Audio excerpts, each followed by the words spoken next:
What's up, guys and gals? We're on with another episode of the Motivation Factor podcast. Michael Bain touching base with you. Guys, on this episode, I really want to talk about, I'm entitling this one, Labels and Limitations. Because the moment you put a label on someone, if you put or you label yourself, there's the limitation. I want to talk about this. And for those of you who are watching by YouTube, I'm going to read this. I want to get this right. So talking about label for a second, right?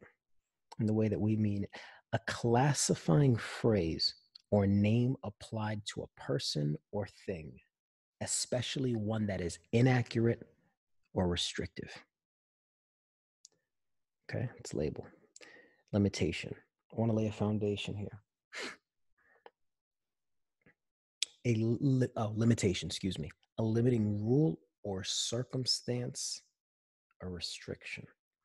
And I think those two words they sum up I think the conversation that I want to have, or the talk that I want to give on this.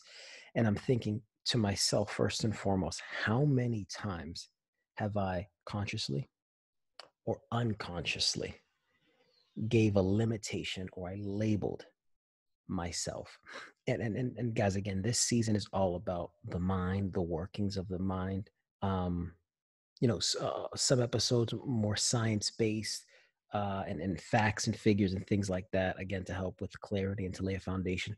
But with this one, talking about labels and limitations, make no mistake, this is just as important, because as the saying goes, right, what comes to mind is, I believe Napoleon Hill said this, who wrote Think and Grow Rich.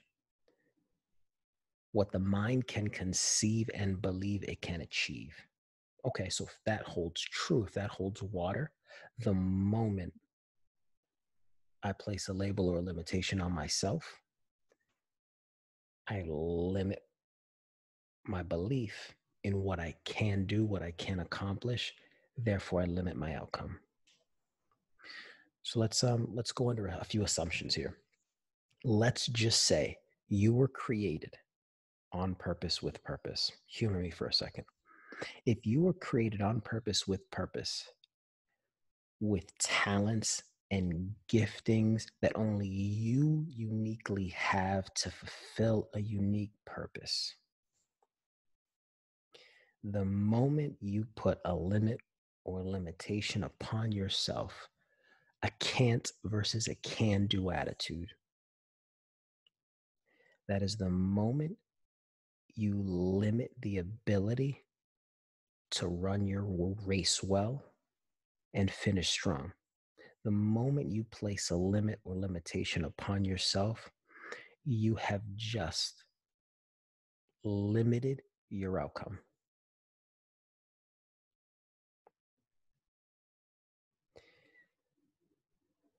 When I think of eternity, right?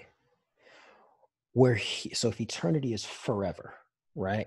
So let's say, for the sake of the screen here, eternity is forever. Your moment in life is but a breath.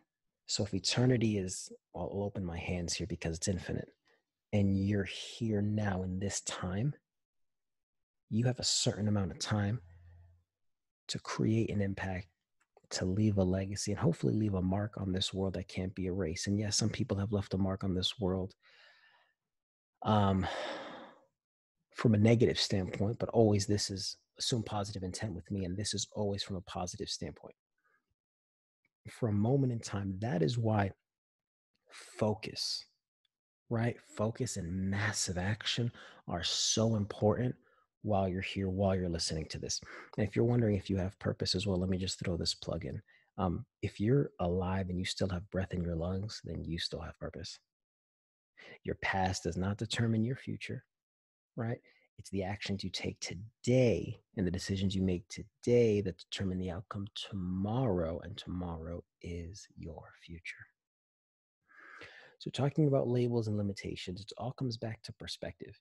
Like, let's say I put a label limitation. I judge somebody, let's say based upon how they look. I've put a label and a limitation on them, and therefore I have limited my view of them. I have a limited view of them. So I'm not appreciating them for who God created them to be on purpose with purpose. Now, whether they're living that out and how they choose to live their life, that's completely on them.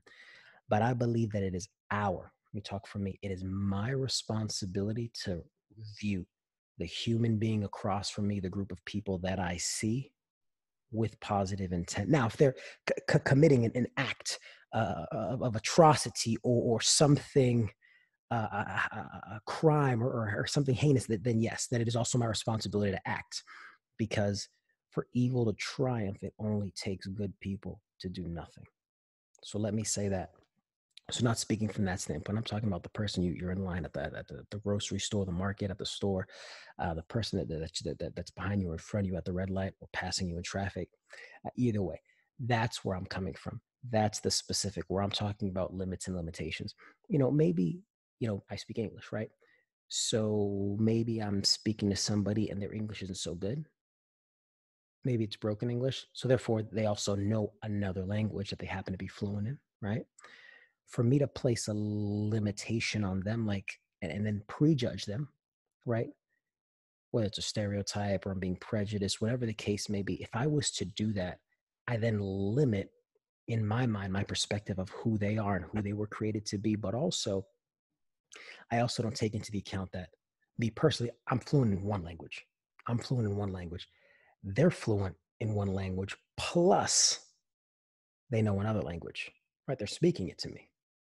So maybe it's Spanish. They're speaking Spanish and they know enough English where they can carry on a conversation. To me, that's impressive. So that serves as a reminder to me to not limit somebody because I do them a disservice. But if you bring it back to self, you do you a disservice, right? Some really good friends that I have, English isn't their first language, and we're really good friends. And I'm so glad that I didn't or haven't put a limit or limitation on them, because, the memories that we've been able to create over time, I would have been robbed from that. I would have been robbing myself of, back then, a potentially good future, right? And so that's why I'm sharing this, and that's why I want to talk about that. So just be very mindful about you not limiting other people, because by limiting other people, you're limiting yourself, right? So talking about what's in it for you, limits and limitations only hurt you. There is nothing positive about you placing limiting beliefs, limits and limitations upon people and or yourself, right? The whole goal here is to have limitless thinking, because ultimately, if you believe you can do something and you create the proper game plan and you execute on that game plan, chances are you can do it.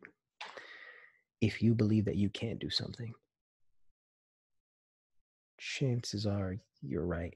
Like, either view is correct. One has a more favorable outcome than the other. Talking about perspective, right? Like in life, you never see events, objects, or even people as they are, but rather as you are. To one person, an individual could be offensive, where to another person, that person simply cares enough to speak truth. So really, it's all about perspective, right? To one person, obstacles are negative, challenging, where to another, they're simply the training ground for breakthrough. You can call that leadership. You do not see with your eyes. You see through your eyes, and your mind determines what you see. I'm going to say that again. You do not see with your eyes. You see through your eyes, and your mind determines what you see. So if you can renew your mind, you change your perspective. And if you change your perspective, in this case, you remove the limits and the limitations. So like a positive mind chooses to see life through the lens or the filter of gratitude. The saying, an attitude of gratitude might sound cliche, man, but it's the truth. That's what I mean. Labels and limitations. Become words. Don't do Words it. become actions. Actions become habits, and habits determine where you go. This is the Motivation Factor Podcast.